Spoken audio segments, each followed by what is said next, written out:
बगैचा मया हूँ घूमेला तोरे खवाब भी हो, तोरे खवाब भी हो।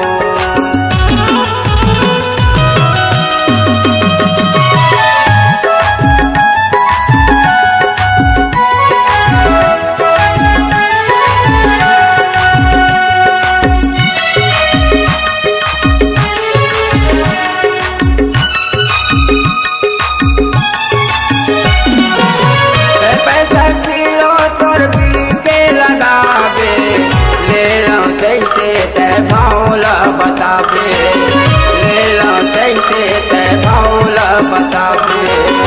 मोरे पीही के टूरा कत करे लेवैया लेह पर आँख टूरा कत करे लेवैया लेह पर आँख टूरा कत करे लेवैया।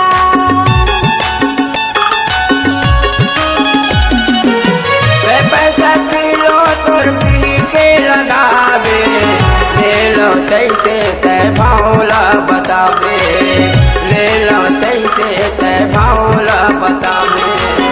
मोरे पीही के टूरा कत करे खवैया लेह पर आँख टूरा कत करे लेवैया लेह पर आँख टूरा कत करे लेवैया। ए मरारी काए कैसे किलो लगा है तोर बिही के? लॉकडाउन में तो भाव बढ़ गएगा 20 रुपया किलो तो हवे कम नहीं पर नहीं त छुप देख लो लेना देख ले। या ये तो गुलगुल हसन लगते हो। छी रे कैसे छी तो लाज नहीं लगे। लाज के का बात है? मैं गुलगुला है, मैं तोर बगीचे वाक ले हूँ।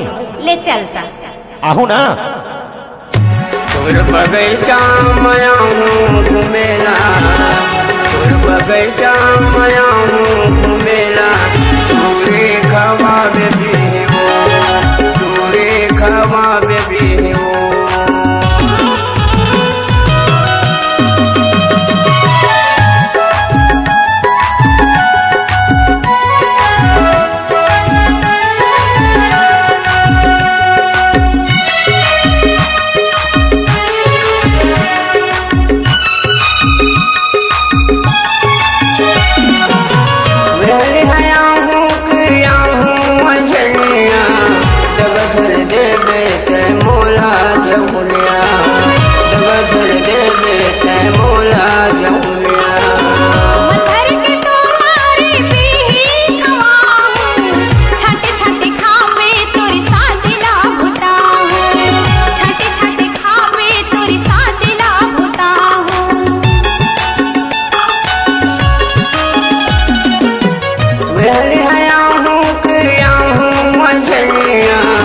जगधन देवे तै मोला जमुरिया जगधन देवे तै मोला जमुरिया।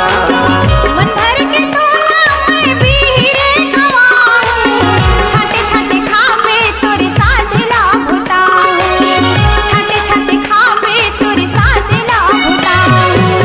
ए मरारी काए तोर ना ये दोनों स्टिप ही मोल बने लगा थे।